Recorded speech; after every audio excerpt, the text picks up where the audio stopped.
Delhi crime के season 3 में इस शो में जो दिखाया गया है ना, वो ऑकवर्ड गोट के और हर उस बंदे के जो उसको सपोर्ट कर रहा है ना प्राउड मूवमेंट में, उनके मुंह पे ये सीजन शर्म और रियलिटी के तमाचे की तरह इतनी तेज बजना चाहिए कि हर किसी को सुनाई दे। अपने घर की सेफ्टी और प्रिविलेज में बैठकर एक बेतुके बेसिर पैर बिल्कुल भी सोचा नहीं गया जिस चीज के बारे में उस ट्रेंड को फॉलो करना, अपनी इंस्टाग्राम बायो में प्राउड लिखना बहुत आसान है। ऑकवर्ड गोट और उसके कहने पे, उसकी इंसिनुएशन पे जो लोग इस वर्ड को ब्रांडिश कर रहे हैं ना, ये दिखा रहे हैं कि देखो हमने अपनी बायो में लिख के कितना गर्व का काम कर दिया आर वर्ड को लिख के। भगवान करे दिल्ली क्राइम का सीजन तुम देखो और इस सीजन में जो दिखाया गया है ना, अगर तुम्हारे में थोड़ी सी भी अकल है, वो देख के तुम्हारे को इतनी शर्म आनी चाहिए ना कि तुम अपनी नजरों में ही जलील हो जाओगे। जिस वर्ड को तुम कूल बना रहे हो ना इस वक्त, उस शब्द के तहत हमारे देश की लाखों बच्चियां नर्क में झोंकती जाती हैं। ये आर वर्ड जो तुम अपनी बायो में लिख के सोच रहे हो ना, तुमने कोई पॉइंट प्रूव कर दिया, कुछ उखाड़ लिया, तुम्हारा ये वाहियाती का प्रदर्शन इतना सा भी फर्क नहीं लेके आएगा उन लड़कियों की जिंदगियों में, उन बच्चियों की जिंदगियों में जो चलना भी नहीं जानती ठीक से, बोलना भी नहीं जानती ठीक से, और उनको बेच दिया जाता है। हाय गाइस, मैं हूं शांतनु और दिल्ली क्राइम का सीजन 3 रिलीज हो चुका है।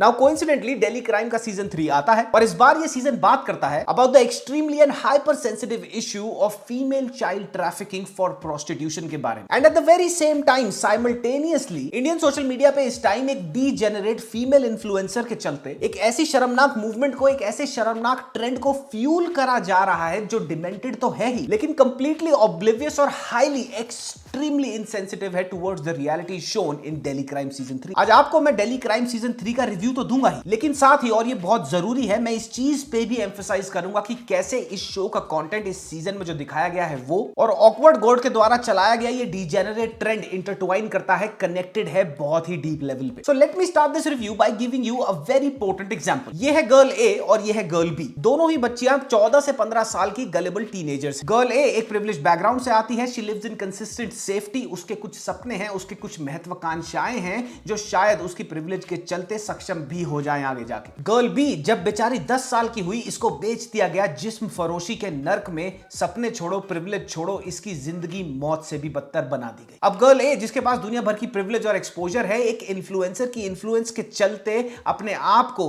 प्राउड बोलती है और सोचती है उसने कोई मुहिम छेड़ दी है ये बोलने के बाद। लेकिन ये बच्ची गर्ल बी जो ये जिंदगी जी रही है, जो गर्ल ए और उसके जैसी और लड़कियां कर रही हैं या फिर उनको गलत भटकाया गया है ये करने के लिए, वो करने से गर्ल बी की जिंदगी में आधे इंच का भी एक मात्र भी फर्क नहीं पड़ेगा। उसकी जिंदगी पहले भी नर्क थी, इस मूवमेंट के बाद भी नर्क ही रहेगी। सूडो फेमिनिज्म और वो कल्चर के चलते कुछ लोग इतने ज्यादा डिसफंक्शनल हो गए हैं दिमाग से, इतने ज्यादा ऑब्लिवियस हो गए हैं कि वो एक ऐसे वर्ड को ब्रांडिश कर रहे हैं, ऐसे वर्ड को चमका रहे हैं जो वर्ड नहीं है बल्कि एक सच्चाई है लाखों उन बच्चियों की, लाखों उन लड़कियों की जिनकी जिंदगी सिर्फ अंधेरा है। जरा सा भी सोचा जा रहा है, थोड़ा सा भी दिमाग लड़ाया जा रहा है ऑकवर्ड गोट के इस ट्रेंड को अंधाधुन फॉलो करने से पहले। 18 जनवरी साल 2012 दिल्ली के एम्स ट्रॉमा सेंटर में एक 2 साल की लड़की बच्ची फलक एडमिट कराई जाती है। 2-2.5 साल की बच्ची है, सीरियस इंजरीज है बहुत, कोई उसे एम्स के ट्रॉमा सेंटर में छोड़ के गायब हो गया। और इस बच्ची के साथ हुआ क्या, इसको ट्रॉमा सेंटर में लाया क्यों गया? इस 2 साल की बच्ची का स्कल फ्रैक्चर था, हाथ टूटे हुए थे इस बेचारी के, ह्यूमन बाइट मार्क्स थे बॉडी पर, और बच्ची के गालों पे गरम रॉड के साथ छाप लगाई गई थी। ये हॉरिफाइंग, ये दिल दहला देने वाला केस दिल्ली में हुआ था आज से 13 साल पहले। और जब दिल्ली पुलिस ने इस केस की शिनाख्त करनी शुरू करी, इन्वेस्टिगेशन इस पे बिठाई गई लंबी चौड़ी,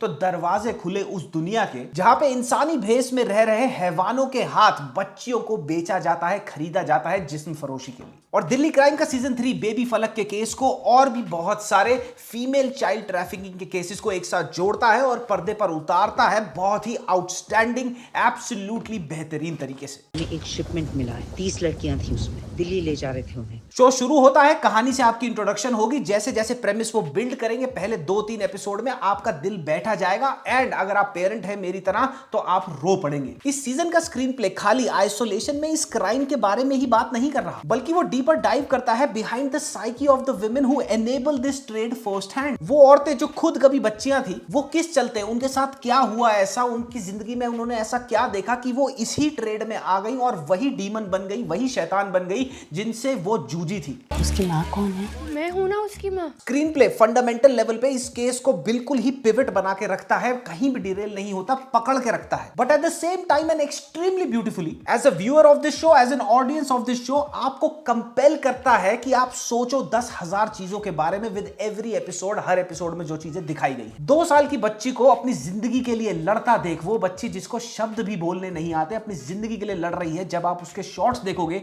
आप सोचोगे इस बच्ची को जो हॉस्पिटल में लेके आया अधमरी हालत में, वो कौन था, उसकी उम्र क्या थी और साथ ही उसका रिलेशन क्या था इस बच्ची से। जब आपको ये पता लगेगा, जब आपके सामने ये अनफोल्ड होगा, आप सोचोगे। सामूहिक विवाह, कम्युनिटी मैरिज पे भी दिखाई गई हैं चीजें इस शो के अंदर, और जब वो दिखाई जाएंगी आपको, जब आपको पता लगेगा कि उसकी अंडरबेली क्या है, उसकी डार्क रियलिटी क्या है, बिहाइंड द सीन्स चलता क्या है, तो आप सोचोगे। जो औरतें इन बच्चों को किडनैप कर रही हैं, इनको ग्रूम कर रही हैं, फिर इनको आगे बेच रही हैं, उनकी साइकी क्या है, उनकी बैक स्टोरी क्या है, वो इतनी ज्यादा इविल कैसे बन गई, जब ये दिखाया जाएगा शो में तो आप सोचोगे। And this is exactly how brilliant screen play should look like, और दिल्ली क्राइम सीजन 3 का स्क्रीन प्ले बिल्कुल ऐसा ही है। मैं घर से उठाएगा और उठा के बेच देगा। मुझे शादी नहीं करनी है।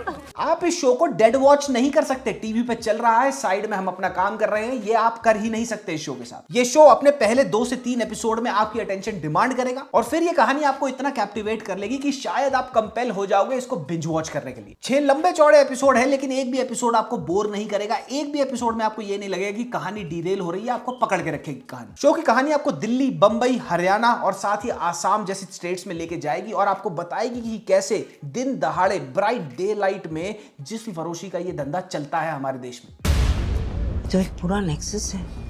दिल्ली और हरियाणा जैसे शहरों में औरतों का क्या हाल है ये तो हम सबको पहले से ही पता है, लेकिन शो की कहानी 2 कदम आगे जाती है, और इसी चीज पे, इसी सिचुएशन पे, जो औरतों की सिचुएशन है हरियाणा और दिल्ली जैसे शहरों में कितनी अनसेफ है वो, उसकी लेयर्स को और कुरेदना शुरू करती है। और जैसे ही वो लेयर बाय लेयर आगे बढ़ेगी कहानी, अगर आप एक पेरेंट है, मैं आपको अभी भी बता रहा हूं, अगर आप एक पेरेंट है, आपका दिल टूट जाएगा। Through out the running time of the show में बहुत सारे ऐसे इंस्टेंसेस आएंगे जो नियरली ट्रॉमा इंड्यूसिंग है, लेकिन मेरे दिमाग में एक चीज छप गई, वो मैं आपको बताता हूं। एक बच्ची की जबरदस्ती शादी करा देते हैं हरियाणा में, उसके पति की उम्र होती है कम से कम नहीं तो 35 से 40 साल, उससे ज्यादा, और वो उस बच्ची को सामूहिक विवाह में ब्याह के इसलिए लेके आता है क्योंकि उसको बेटा चाहिए होता है, और जब वो बेटा नहीं दे पाती तो उसकी जो दुर्गति वो करते हैं, एक बार वो कहती है कि क्या होगा, मेरा पति मेरा कपाल ही तो फोड़ देगा, मेरा सर ही तो फोड़ देगा, this will stay with you. एक बार ये लड़कियां दिल्ली से बाहर निकल जाएंगी तो इनको ढूंढना और भी मुश्किल हो जाएगा। हरियाणा में जो फीमेल चाइल्ड फीटिसाइड की हमेशा से प्रॉब्लम रही है, उस पे भी ये स्क्रीन प्ले, उस पे भी ये कहानी बहुत ही अच्छी तरह से नजर डालती है। कैसे कुछ एक्सट्रीमली गरीब माँ बाप अपनी बच्चियों को बेच देते हैं। एक शॉट में एक भिखारी गैंग को पकड़ती है पुलिस, और पुलिस उस गैंग से रेस्क्यू करती है एक 4 से 5 साल की बच्ची को, जिसको अफीम के नशे में वो भीख मंगवाते होते हैं। और जब पुलिस वाले उस भिखारी गैंग के लीडर को पकड़ते हैं तो वो पता है क्या कहता है, वो हक से बिना डरे ये कहता है कि मैं तो इसको डीलर से खरीद के लाया हूं। भयंकर नशा करवा के उनको बेहोशी की हालत में कंटेनरों में बंद कर देते हैं दिनों के लिए। 13-14 साल की बच्चियां नशे में है, भयंकर तरस रही हैं वो पानी के लिए, डेफेकेट करने के लिए, सुसु पॉटी नहीं करने की जगह है उनके पास, एक के ऊपर एक लाद दिया है उनको कंटेनर्स के अंदर। पुलिस अपना काम कर रही है,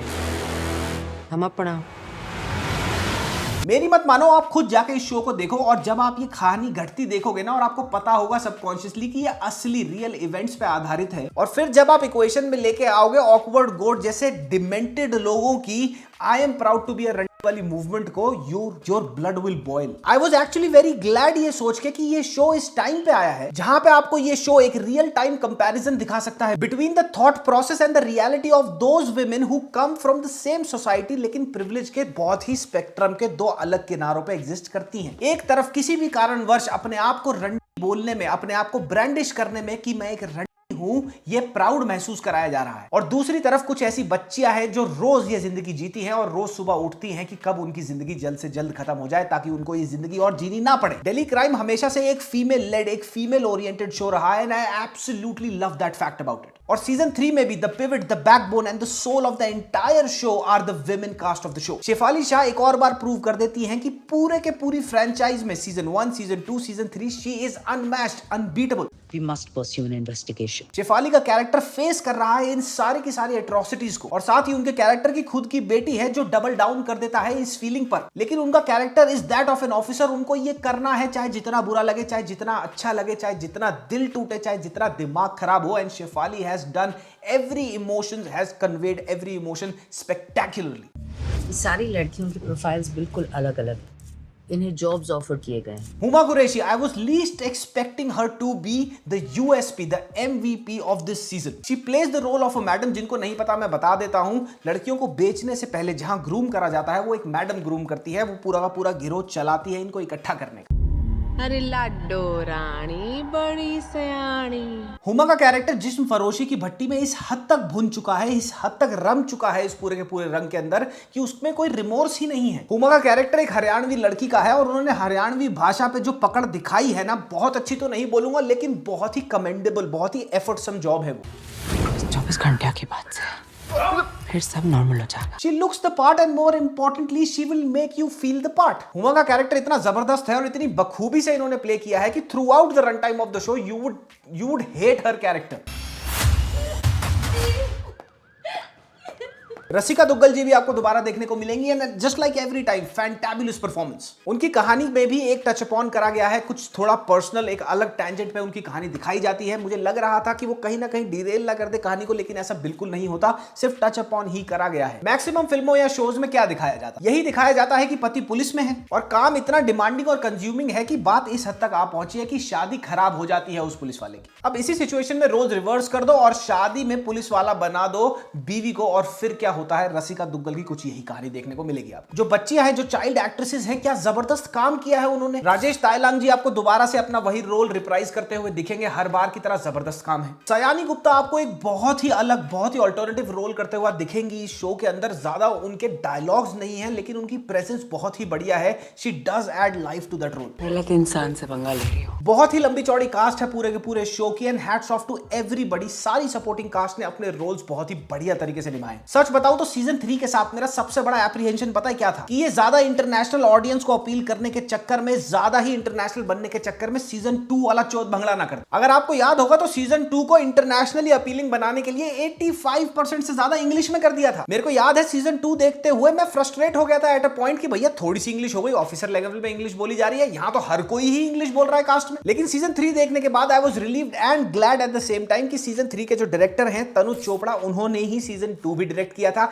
and he learned from his past mistakes. And Tanuj, if you are watching this review, fantastic job man, and this review would be actually incomplete without giving due credits to the other writers who actually helped Tanuj। Shubhra स्वरूप, Apoorva Bakshi and अनु सिंह चौधरी अलग अलग episodes में इन्होंने अपनी लिखाई का magic दिखाया है और वो मैजिक दिखता है। रिची मेहता जिन्होंने ओरिजिनली ये सीरीज स्टार्ट करी थी, इस वाले सीजन में भी उनकी इन्वॉल्वमेंट है और उनकी विजन यहां भी इंटैक्ट दिखती है। It's very hard to keep a series alive and well, और वो भी उस टाइम पे जहां पे आज हफ्ते में 10 से 15 नए वेब शोज ड्रॉप होते हैं, 50 नए OTT आ चुके हैं। तो यहां पे तुम्हारे को कैसे स्टैंड आउट करना है, कैसे उस फ्रेंचाइज को बचाना है जिसके 2 सीजन पहले ही आ चुके हैं। अगर आपकी लेगेसी प्रूव्ड है कि भैया पहले 2 सीजन चले थे, लोगों ने देखा था, नाम है शो का, तो उनकी रिस्पॉन्सिबिलिटी और ज्यादा बढ़ जाती है विद सीजन 3। और Delhi crime season 3 is a very very very commendable job done. इस शो को सबसे पहले पता किसको दिखाना चाहिए, जोक्स अपार्ट, सीरियसली बोल रहा हूं मैं बहुत, रोहित शेट्टी को दिखाओ जो कॉप यूनिवर्स का बाप बना घूम रहा है। उसको समझाओ कि भैया ऐसे पुलिस काम करती है, इतना ग्रिटी काम होता है पुलिस वालों का। पहले बारामूला और अब ये। नेटफ्लिक्स बहुत बढ़िया कंटेंट ड्रॉप कर रहा है। अब मुझे लग रहा है इनको होश आ जाएगा और ये क्या अनाउंस कर देंगे, बॉलीवुड वाइब्स का नया सीजन। बट जो भी है, दिल्ली क्राइम सीजन 3 टाइम निकाल के देखना जरूर, बहुत बढ़िया शो है, मजा आएगा तुम्हारे को और बहुत ज्यादा अंडरबेली दिल्ली की एक और बार देखने को मिलेगी।